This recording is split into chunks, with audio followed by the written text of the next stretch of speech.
What's up, guys? I'm back for another Zoids review, and I've done it. I have the holy grail of Zoids, relatively speaking.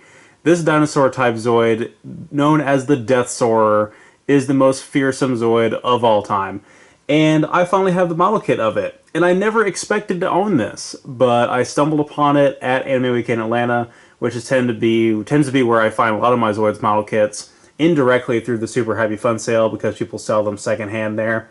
And I've gotten a lot of the Zoids as part of my collection in recent years, rather, that I missed out on when they were actually new way back in the day when I was a kid that way. So as you can see, he's utterly massive and barely fits in the frame, and he also has this enormously long tail. He's absolutely huge, way bigger than any of the other kits I have. The Death Stinger is the only one even in the same ballpark as this guy, and the Iron Kong is pretty big too, but this guy is just on a whole nother level. I think he's the tallest Zoid out of all of them, and is the second longest, with the Ultrasaurus being longer slightly. Probably the Seismosaurus from Fusers is also pretty long as well, since they're both like Brontosaurus type Zoids. But a little bit of history about this guy in terms of the character.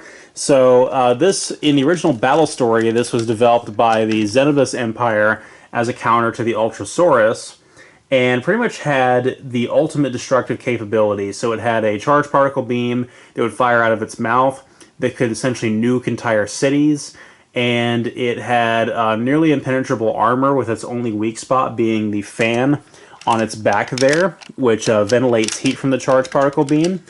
And so the Xenobus Empire developed this to combat the Ultrasaurus, and then the Helix Republic promptly invented the Mad Thunder to counter this. So the Mad Thunder was specifically developed to fight the Death Saurer, and the two of them fighting can be seen in quite a bit of the promotional material, and I guess it was just the cool thing for, you know, in the 80s to have robot dinosaurs fighting each other, because that's what was popular back then. Mad Thunder being sort of a Triceratops type, and this one being more like a Tyranno, it does make a lot of sense. In terms of the rest of the battle story as it continues on, and we get to the Gylos Empire, we get some new variants of the Death Saurer, including the Bloody Death Saurer, which was a resurrected version that Gunther Prosen brought back. And he actually self-destructed the Bloody Death Saurer and wiped out the majority of the Helix Republic and Gylos Empire Zoids involved in that fight. And then in the Three Tigers storyline, much later on, we get the Megasaurer, which was sort of a hybrid variant with some additional new technology. All three of these variants show up in the Zoids Versus games. So in Zoids Battle Legends, in the main campaign, they talk about the Bloody Death Saurer, and you actually get to go up against it in combat as the final boss to both of the campaigns, I believe. The original Zoids Versus game, you fought the regular Death Saurer, and then the Megasaurer was just a bonus battle in Battle Legends, and I think there's a campaign in Zoids Versus 3 where you end by fighting the Megasaurer. And the only thing that really was different about the Megasaurer was it had an additional charged particle beam style attack that you didn't have to stop in place to move. It could just kind of aim its head wherever you were pointing, and it was pretty powerful. But I like to use the Megasaurer as sort of the ultimate boss battle in that game. In terms of the model kits, there was... Well, I guess I should talk about the anime storyline before I move on to the model kits. So, in terms of the anime, this was also sort of the final boss of the original anime, the Chaotic Century anime.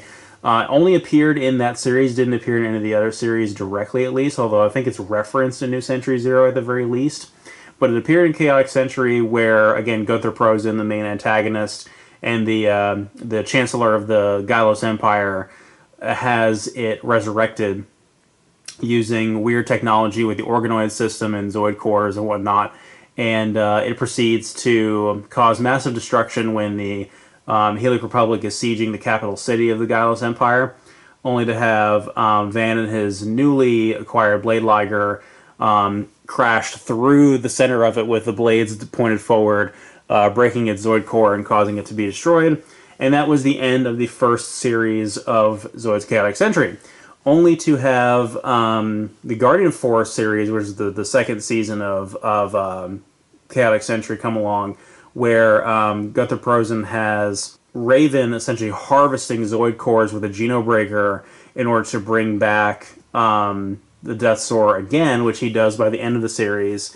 And this is the Death Saurer in its ultimate form. It's bigger, it's much tougher, and they're not even able to lay a scratch on this thing.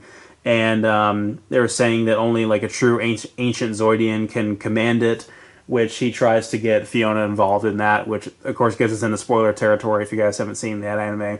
But essentially, and this is total spoiler, I'm going to talk about how they defeated it. So in order to defeat the Death Saurer the second time, they very much use the exact same strategy of launching the Blade Liger at it as a projectile, but this time they actually fire it out of the cannon of the Ultrasaurus as a projectile through it. And actually the Blade Liger's shield was able to withstand the charged particle beam directly from the Death Saurer, and the Blade Liger's blades actually emitted little particles that diffused the charged particle reaction from the beam itself and protected the Blade Liger long enough to where it could, again, puncture through the center of it and destroy the Zoid core and presumably Gunther Prosen as well, which brought us to an end of the Chaotic Century anime. So the Death Saurer has always been pretty much the main antagonist, I guess not the main antagonist, but the final boss of pretty much every Zoids property it's been in. And it has a very, very worthwhile reputation as such. So let's move on to the model kit. So this is the exact same model kit as what was released back in 1983 in the original Zoids line back then, or actually 1987 is when this came out. But it's part of the 1983 Zoids line. It had the comic books and everything with it in the original battle story. So that version was pretty much the same color scheme, except everything you see here that's this darker sort of maroon red was bright red on the original 87 version. And that, to me, looks way better than what we have here. I actually would have way preferred that color scheme, but we have this sort of off sort of maroon red for the Takara Tomy version released in 1999 for the anime, which is what this version is. And to me that doesn't look as good, but at least it's consistent with all the Empire Zoids, the Rev Raptor, the Red Horn, the Iron Kong, the Hellcat, everything, all the Gylos Empire Zoids released for the Takara Tomy line for the and the Hasbro line for the anime all have this exact same red, so at least it's thematically consistent, but I really would have preferred that bright red. That would have looked amazing. There's also a clear Death Saurer, which is like a sort of white and yellow clear translucent plastic. There was also a Bloody Death Saurer kit. There was plans on a Megasaurer kit, and there's actually prototype images of it where it's pretty much the same kit, but with silver armor, and the armor is a little bit bulkier, it looks like, instead of the black armor. And it has another major piece back here, which is probably some additional weapons and whatnot. And then there was talk of I can't remember the name of it, but there was talk of a kit that was a black and green Death Saurer. So essentially everything that is red on this one would be green, similar to the Darkhorn.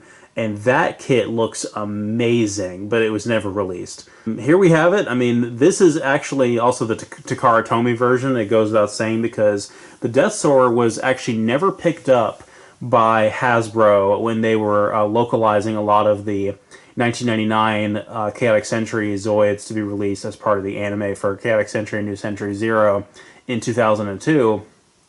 So this is actually, much like the blue Blade Liger I have for Chaotic Century, this is a Takara Tomy kit. And I actually do not have the box for it. I'll talk about how I acquired it. So I got it, again, at the Super Happy Fun sale at AWA, like I've gotten a lot of my recent motorized Zoids. And so I didn't expect to find anything there, and I had kind of gotten all the Zoids I cared about. And then I saw a guy that had the Genobreaker, the Berserk Fury, on his table, and I'm like, I'm not a big fan of the Berserk Fury, but I wanted the hell out of the Genobreaker, so I picked it up right away, and it was a good price, and I'm planning to do a review of that very soon. And I looked over, and I saw the Death Saurer on his table, and my heart skipped a beat, and I tried to control my reaction, because I didn't want the guy to think I'm a huge, massive Zoids fan, and realize what this thing is worth. But he had it marked for $150, which I think is pretty comparable for what this thing is worth. I haven't actually gone on eBay and looked for prices of this thing in a while, but I imagine it's a pretty reasonable price in the collector's community for this thing, considering how influential and important it is and how expensive it was when it was new. So it's like 150 bucks. I can't really afford that right now, but that's probably what it's worth. And so I looked at it for a minute, and he and I were talking about it, and he said he actually imported it from overseas or whatever when it first came out, and he got it out of storage, and it was really, really dusty when I found it too. It was covered in dust. I actually spent quite a bit of time after AWA cleaning this guy up and taking some Q-tips to it and trying to clean the dust off of it. There's still quite a bit of dust in all the nooks and crannies and everything, but I'm trying to show you guys every angle of this guy, but it's hard to do because he's so big. So I was like, okay, I'll come back a little bit later and maybe haggle him down to 100, was what I thought. And so I came back to he was like, yeah, come back later and I'll cut the price down if he doesn't sell. So I'm like, okay, I'm betting on that. So I came back a little bit later, and he already had it marked for 90. So I was like, okay, great, I don't even have to haggle with him. It's already within my budget. So I'm like, sure, 90 bucks. I'll go ahead and pick this guy up. And I looked over at Michelle, who was with me, and I'm like, well, I have to buy it now. And she looked at me, and I was like, you won't judge me if I do. And she was like, only if I get to hold him. So she was like cradling this guy in her arms like a baby when we brought him up to the room, and she's like, this is our child now, what should we name it? And I still haven't thought of a dumb name for it yet. But yeah, I got it home. It was extremely dusty, cleaned it out quite a bit, but believe it or not, it's mostly complete. A few of the weapons, like these right here, kept falling off when I was bringing it back up to the room, but I kept everything that was falling off of it, and it is pretty much complete. I don't think I'm missing anything really noteworthy. It even still had the batteries in it, and I have taken them out, so you guys will not get to see the motorized function today, but all of the lights and motors completely work. It walks, and this big boy takes C batteries, 2 of them, right there in his chest. This section should come down, I believe, and reveal the C batteries. I had to push down on this and get to pop down, but you can see that cavity in there. Yeah, 2 C batteries is what this dude takes. You can also see some of the cannons right here. You can fold this section down, and he's got like a little missile rack and 2 cannons right there. He's got a ventral cannon that shoots out of his gut. He's got the cannons on his arms. He's got the cannon on the top of his head. Of course, the charged particle beam in his mouth, which is not really modeled on the kit at all in any kind of meaningful way. He's got a cannon on his back, which I think I'm actually missing the guns that go on this cannon. And then he's got a missile pod on his back as well, which I think is, yeah, there it is. Oh, it's so cool. And of course, there's the lever for the motorized function right back there. All of the weapons I just mentioned are all usable in the Zoids Battle Legend and Zoids Versus games. You can use all those weapons I just mentioned. The previous owner did build it with the stickers on there, and they're pretty well placed. I don't really have any huge gripes with that. They're not coming off of there and looking hideous like the ones on my Blade Liger do, unfortunately. And back here is actually a little wheel underneath the tail, so it's a rubber wheel. It's actually holding up surprisingly well and hasn't started to decay or anything. And when you use the motorized function, the legs actually move pretty well. The arms and legs move, the mouth opens up and down, and it rolls on that wheel back there, so it helps it kind of move on certain surfaces. There's also a little bit of articulation here in the hand, and he's still got some dust on the inside of his finger there, but the hands move in and out like, oh, they actually move out pretty far. I didn't realize how much you could open up the claws like that. That's pretty cool. So you can open up the claws, and the thumb part of the claw opens up as well, so you can probably grip some stuff with that. And then mouth doesn't really open without the motorized function. Luckily, this guy's pretty sturdy. Unlike the Iron Kong, it's not really suffering from a lot of issues there. The cabin is also translucent and opens this way to reveal where the Android pilot would be, which I think he's also missing. He would be a blue one if we had one. But the Death Saurer is most, in terms of lore, is like, yeah, he would sit right up there. But the Death Saurer, in terms of lore, is mostly autonomous, and because it's a big ancient Zoid, it kind of acts on its own accord, so it's not meant to be crewed by man personnel or anything like that. I want to do a quick size comparison. So here it is next to my next review, which is the Revoltech Blade Liger. I showed this off in the Wild Liger review as well, and this is a pretty accurate scale size comparison in terms of the video games. So Battle Legends in the Versus series typically uses the model kit scale for things, but obviously they have to take some liberties with the Death Saurer, Ultrasaurus, Death Singer, the Titan class Zoids essentially.